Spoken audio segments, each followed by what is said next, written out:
बर' थुनलाइ आफादा बर' हारिनि पेरेन्ट अर्गेनाइजेसन आरो 1952 मायथाइयाव जोनोम जानायनिफ्रायनो दिनैसिम बर'नि गासैबो बिथिंखौ राव थुनलाइल' नङा गासैबो बिथिंखौ मोनसे गोथों लामाजों दैदेनलांनायाव माखासे समाव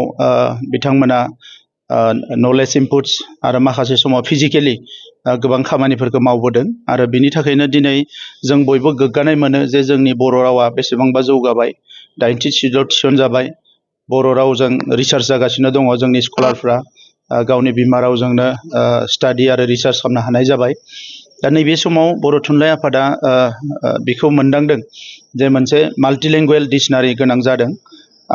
दा बेखौ बिथांमोना दिनैनिफ्राय बेवहाय मोनसे आबुं सेमिनार खुंनानै जोंनि बर'नि एक्सपार्टफोरखौ लानानै बे खामानिखौ आखायाव होबाय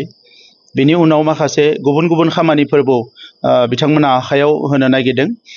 गुबै बाथ्राया जाबाय मा थांखांनाय समाव बर' थुनलाइ आफादाबो एखमबा बर' हारिनि दाङाबाजि बर' हारिनि बायदिसिना थासारियाव एफेक्ट जादों आरो बेवहायनो बिथांमोननि जि क्रिएटिभ खामानि बे मालाबा थाद'नो गोनां जाबोदों नाथाय नैबे समाव मोनसे मोजां थासारि फैबाय दा बेखौ आंबो लुबैदों जोंनि सरकारनि फारसेनिफ्राय बर' थुनलाइ आफादा जेसेबां आगुनिफ्राय साननाय दङमोन जिखिनि एजेन्डा आखायाव लादोंमोन जिखिनि मिशन आरो भिजनफोरखौ लादोंमोन जे जोंनि बर' राव थुनलाइखौ मुलुगनां थाखोआव गायसननो थाखाय मुलुगनि मानसिफोरखौ मिथिहोनो थाखाय आरो फारसेथिं जोंनि हारिनि सुबुंफोरखौबो जोंनि रावखौ गेबेङैनो रायनायजों लोगोसे लिरनाय फरायनाय जेरावबो जाहाथे उसुबिदा जाया बे खामानिखौ मावलांनो थाखाय जेराव मदद नांगौ बेवहाय बिटिआर सरकारा होनो थाखाय जों रेडि जानानै दङ आरो बिथांमोननि नाजानाया जाफुंसार जाथों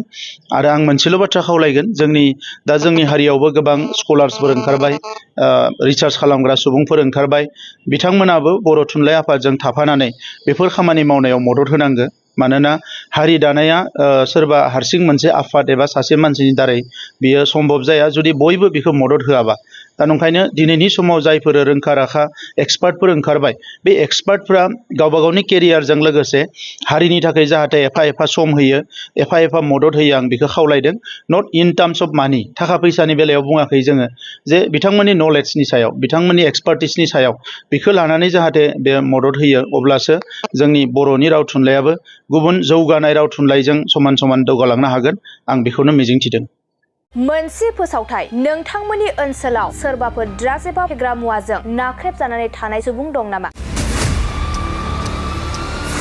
जुदि नोंथांमोननि ओनसोलाव सोरबाफोर ड्राग्स एबा फेग्रा मुवाजों नाख्रेबजानानै थानाय सुबुं दं अब्ला नोंथांमोननि थाखाय मोनसे मोजां खौरां ड्राग्स एबा फेग्रा मुवाजों नाख्रेबजानानै थानाय सुबुंफोरखौ फाहामथाय होनो थाखाय नोंथांमोननि गेजेराव लानानै फैदों मोनसे रिहाबिलिटेसन सेन्टार जुदि नोंथांनि नखराव आरो नोंथांनि ओनसोलाव सोरबाफोर ड्राग्स एबा फेग्रा मुवाजों नाख्रेबजानानै दं अब्ला नोंथाङा रिहाबिलिटेसन सेन्टाराव फाहामथाय होफैनो हागोन मंगलदै सेनं बामुनपारा दरंआव थानाय रिहाबिलिटेसन सेन्टाराव नोंथाङा ड्राग्स एबा फेग्रा मुवाजों गोदोसोनानै थानाय सुबुंफोरखौ फाहामथाय होफैनो हागोन नोंथाङा नोंथांनि ओनसोलनि फेग्रा मुवाजों गोदोनानै थानाय सुबुंफोरखौ बे रिहाबिलिटेसन सेन्टाराव फाहामथाय होनानै सासे राफोद आरो मोजां सुबुं खालामनो हागोन